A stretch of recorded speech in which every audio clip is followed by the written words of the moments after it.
سمع عنده ودبس نركب دو يمسلكا اوي اندعي حجس مويتاتنا ايا تمثل واح عبيتشو كتتصمد دو دليخا ايخا من انا كيد حساوي يدلس كيدلس سوق الى ديدا اخ عربلكن وخارو نود افي انت لمنا يوخه كلا كابز بئس عصم ديو استباهله ود رغمتي اشمور ديا تخون زلا وريد نغويتاي نسخم دا قربت زبي استخدنا انبسا انديخم ابات حيش حج عدهالو ጫው الى الله حج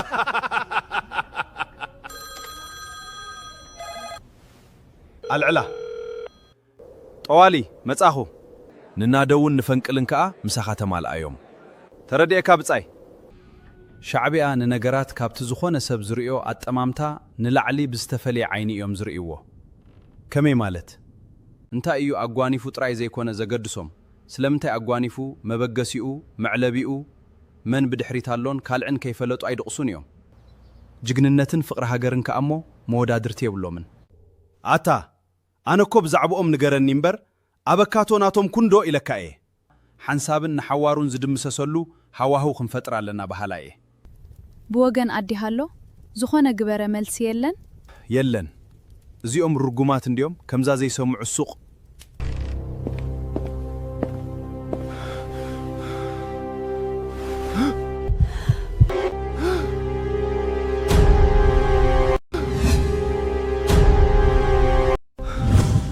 ፍቅሬ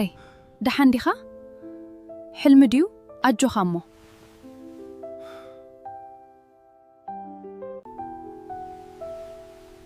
ደሓን ዲኻ ፍቅሬ እንታይ ዲኻ ሓሊምካ እንድዒ ገለ ነገር እንታይ ገለ ነገር ዘፍርሕ ድዩ ነኖ ዘፍርሕሲ ኣይኮነን ከምዚ ሓደ ሰብኣይ እንዲዩ መጽዩ ዝሓነቐኒ ኮይኑ ይስማዓኒ እሞ መን ሰብኣይ እንድዒ ከምዚ ጨሓም ሰብኣይ እንዲዩ በዚ ክሳደይ ሓኒቕ ይሕዘኒ እሞ ትንፋሰይ ይሓፅረኒ እሞኸ ቀቲልካ ድዩ ንመን ንዓይ እንታይ ክቐትለኒ ደኣ ኣነምበር ነተን ኣዕዳው ካብ ክሳደይ ኣልዒለ በተን ኣዕዳው ገይረ ክሳዱ ሓኒቐዮ ዓሽ ንፉዕ እንድኻኻ ፍቅረይ ናተይ ግንሲ ክሳዱ እንተ ደኣ ሓኒቕካዮሲ እንታይ ደኣ ኮይንካ ሰንቢድካ እንታይ ኮይነ ደኣ ሰንቢደ እወ ክሳዱ ምስ ሓነቅዎ ብኣፉ ዓፍራ ኣውፂኡ ሽዑ ኣነ ክሞተኒ እዩ ኢለ ሰንቢደ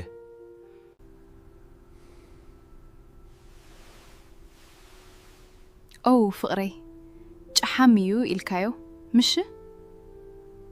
እወ ጨሓም ነዊሕ ቀይሕ እዩ ኦኬ ሓራይ ጽቡቕ ዋይ ሕልሚ ደኣ በአንጻር ዩባ ዝቱርገም ሄሎ ከመይ ሓዲርኪ እመቤት እየ ፕሮፌት የላንድያ ኣተሲ እያ እሞ ቀዳመይቲ እመቤት ሕጂ ደልያትኪ ኣላ በልያ እወ ናብ መንበሪና ትምጻእ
من يخاف؟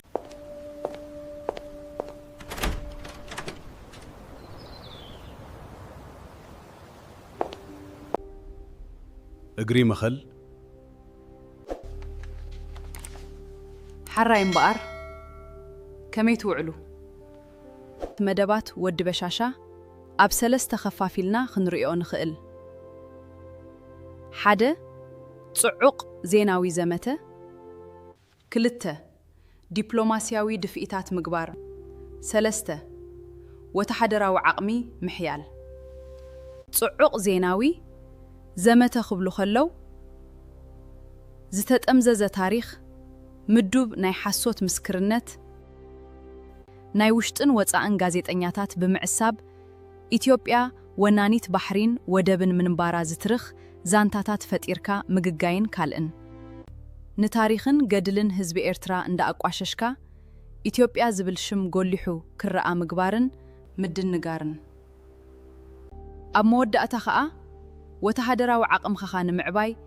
ዘመናዊ ኣጽዋርን ቴክኖሎጂን ብምሓዝ ንኹይናት ድልው ምኹን ዝብል እዩ حراي مبقر ይቕሬታ ናቕፋ እዚ ከምዚ ኢሉ ኸሎ ኸኣ ስርዓት 4 ኪሎ ናብዚ ናብ ኣስመራ በኣካል ወይ ብላዕለወት ልኡኻት ኣቢሉ ንምብጻሕ ዛጊት ንኣስታት 22 ግዜ ሓቲቱ ምህላው እዩ ስለዚ ኩሉ ደሚርካ ደማሚርካ ክትሪኦ ኸለኻ ምትኹታክ እዩ ስለዚ እዚ ጉዳይ ብኸመይ እንተሓዝንዮ ይሓይሽ ነቲ ብዜናውን ስነ ኣእምሮዊ ኮይናትን ዝገብርዎ ብኸምኡ ዘይንምልሰሎም ነቲ ወተሃደራዊ ምድላዋት ከዓ ብነብስና ድልዋት ኢና حراي فنقل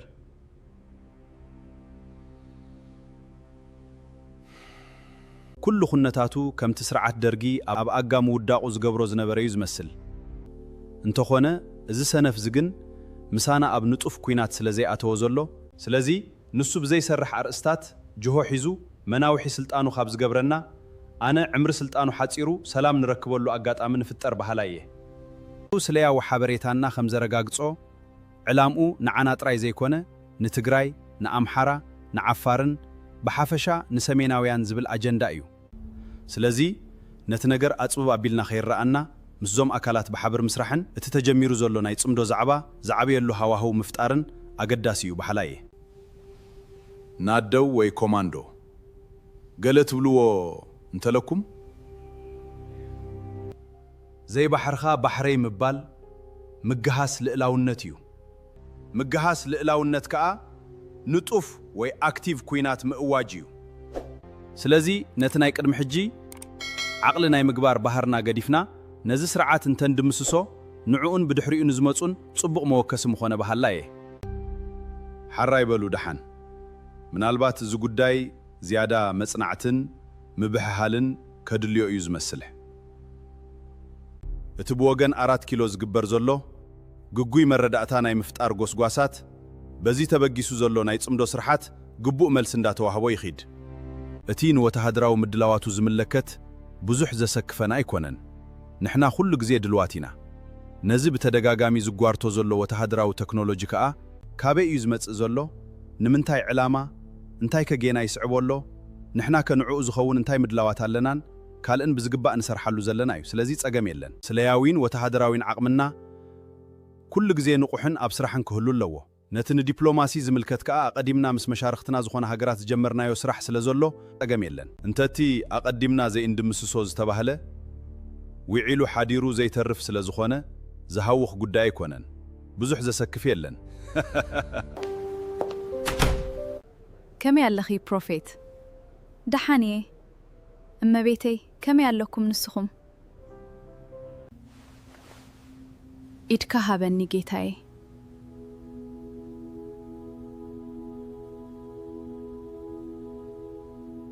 اتسابعي قيحن نويحن مخانو نقيح بحري يزقلጽ قيح بحري أزيو نويح بعبي أخاء قيح تباهيلو سلز صوع اتجحم مخانو خاء بركتن ጸጋን قيح بحري إيو كسادك حنيقك ጸኒሑ تقمت إلكا نسخا نعو محناقك خاء نقيح بحري أب تحت قطصر كأتيخا ዘውዲ ንግስነት ከም ትደፍእ ዘርኢ እዩ